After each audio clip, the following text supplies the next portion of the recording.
Greetings, ladies, gentlemen and squig herders.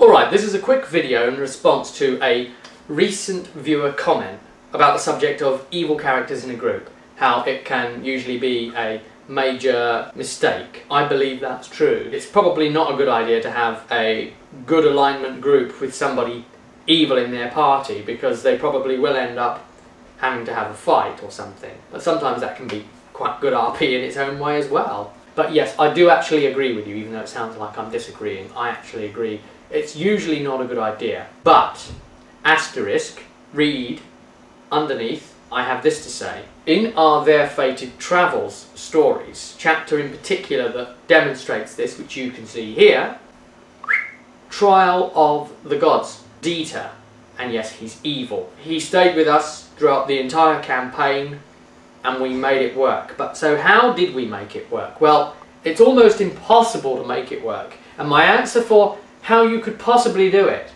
is getting round all of those conceivable things that could happen, explaining them away with absolute watertight, solid RP. One of his innate abilities turned out to be hypnotism. He was going to be able to have a constant field of hypnotic effect on the group, thus keeping this whole element that he is evil a secret from the group. There was no way that somebody, a Shalian priestess for example, a white mage type, is going to allow that in the group otherwise. This is somebody who is keeping secrets from the group. But it's that element, that wearing away at him element, that then serves for some great role play again.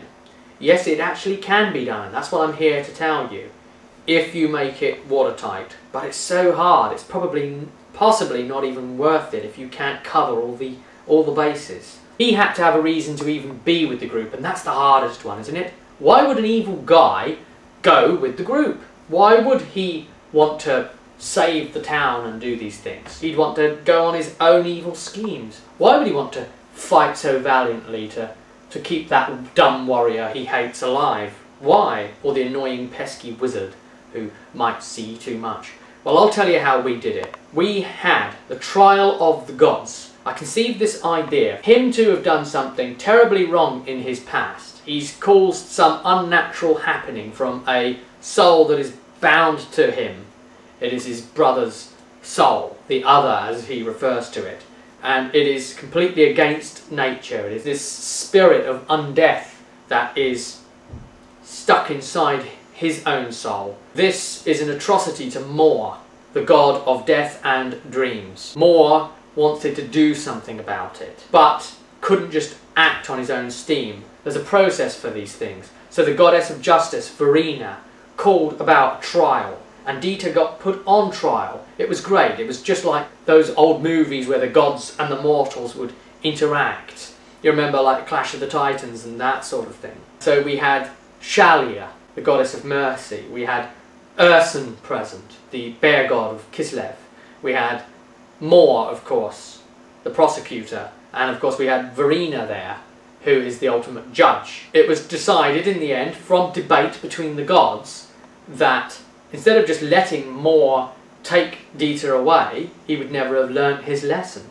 Instead of just reaping him there and then, fixing the atrocity, that they would do something to him, that they would mark him with the sigils of all the rest of the party. So in the case of, for instance, the Celestial Wizard, the sigil on his skin was marked as the sign of the Aesir, the sort of magical A-shaped thing. It was said that when the last member of this group dies, he would lose his own life. So this would force him to actually care about other people. Only then would he learn his lesson of what he has been doing, living so selfishly all of these years. He then gets to go with the party, and it creates this really interesting dynamic. He still hates the party, but he's now doing it out of self-interest. We're playing up to the fact that he's evil to help him fight for the cause of goodness. Yes, he has to help that wizard go off and risk his life against a great big dragon thing. Because if he doesn't, and the wizard dies, then the mark on his chest might burn. Another sigil is crossed right off. He's going to be that bit closer to his own demise. If the group found that out as well, they'd say, well, we're not having you with us. We're rejecting you from the group. And then he wouldn't be able to travel with them to make sure he can keep them safe. He's suddenly caring. He's suddenly worried about them. And he hates that. And he hates them for it. And it's great fun. And it's great RP. I'm here to say it can actually be done. And that's how we did it. But I don't recommend it. And I don't think it's all that advisable. And if you're going to do it, well, you're going to have to undertake it with some really great thinking behind it.